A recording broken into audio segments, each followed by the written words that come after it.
The National Sports Card Convention is coming up in July, and we are looking forward to it. In today's video, we're going to talk about everything you need to know to prepare for the biggest event of the year in sports cards.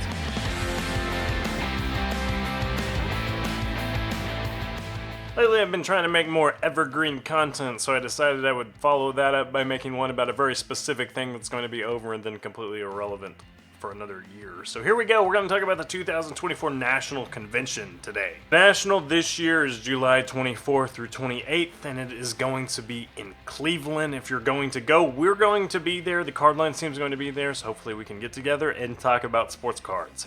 As always, this is going to be a 5-day event starting Wednesday afternoon, running through Sunday afternoon, the 24th through the 28th. Here's the times posted according to the page's FAQ. And if you're thinking about going, they have a portal that offers some discounted hotel rooms that are available also by clicking the Where Should I Stay on the FAQ page, so check that out.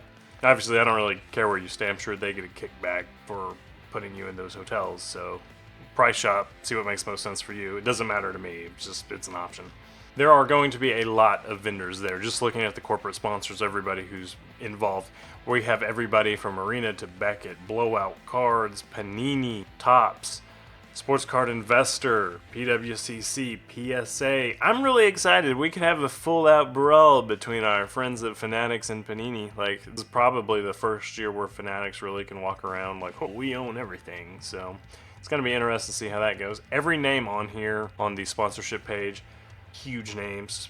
The companies from to Topps to Panini and Leaf, of course, don't forget Leaf, to the grading companies like SGC, PSA, and Beckett, and even auction houses like PWCC, Golden, Heritage, and more. So how much do tickets cost? If you want to go, general admission tickets are $25. They're $30 on campus if you don't get them online. You can get the 5-day early entry pass for $150. Significant because the $25 just 1 day admission, so $25 a day or $150 for 5 days. The math checks out, don't do it. Basic VIP package, so the difference here, 5-day pass has 30 minutes early entry, so I guess you can walk into the showroom for 30 minutes uninterrupted. It looks like the basic VIP package for an extra $50, you get free parking pass for Wednesday through Sunday in the VIP parking lot. That's $10 a day. That's probably going to pay for itself just with that update. I don't know what parking's like in Cleveland, but that's not a bad upsell just in general.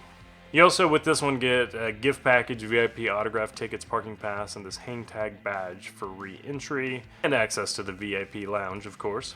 And not to mention, probably most importantly, access to 12 selected free VIP autograph signers. We'll look at those here in a minute. Finally, the all-access VIP package is $330, and it has access to 18 VIP autograph program guests and a lot of other stuff, but if you're watching this video, I'm assuming you also can read, so just go to this page and look at the differences between them all. Again, this is not a sponsored video, I'm just trying to inform you, so I truly don't care what you buy. Speaking of the autograph guest, it looks like you get either 12 or 18 with the different VIP packages.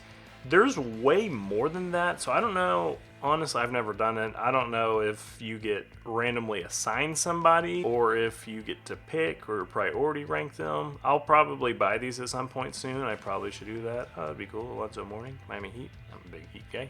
Floyd Mayweather.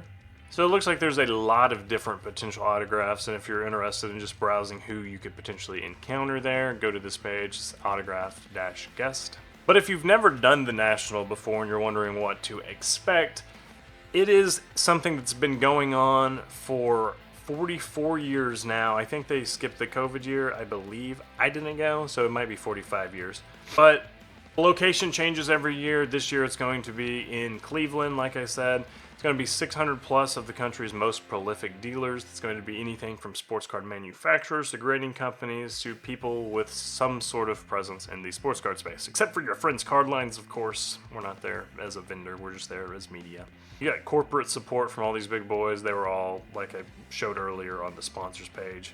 A lot of usually scavenger hunt stuff, and there's some free like cards. Obviously you can go buy cards, but usually Topps or Panini or somebody has some kind of advice scavenger hunt sort of thing where you can get some cool stuff when you just by doing or exploring, or it encourages you to talk to different vendors.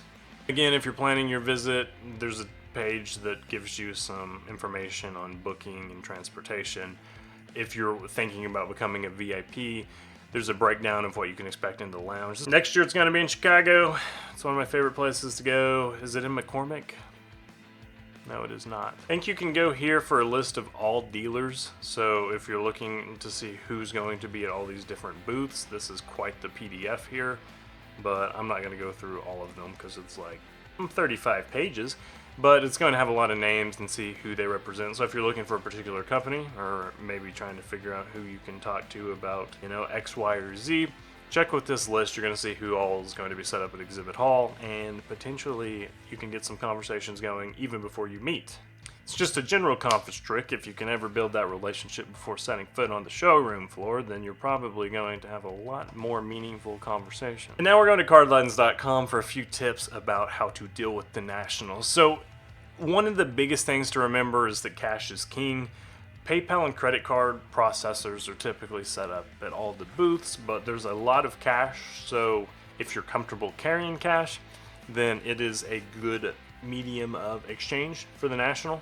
Another thing to not overlook is that you should dress comfortably. This is not your typical conference where people are wearing three-piece suits. These are sports card nerds. They're running around in jerseys and stuff. So dress comfortably, dress to support your favorite teams, and show up and get some conversation going with what you wear, as long as it's comfortable. Allow yourself plenty of time. Like I said, there's a map of all the vendors, so I'd encourage you to look through there, at least skim through and make sure you know who you want to talk to before you get there, because it's very easy to step in the showroom floor and get overwhelmed and then leave and be like, oh, I didn't talk to X, Y, or Z. So go with some sort of plan. Take some loose notes of I want to talk to these people.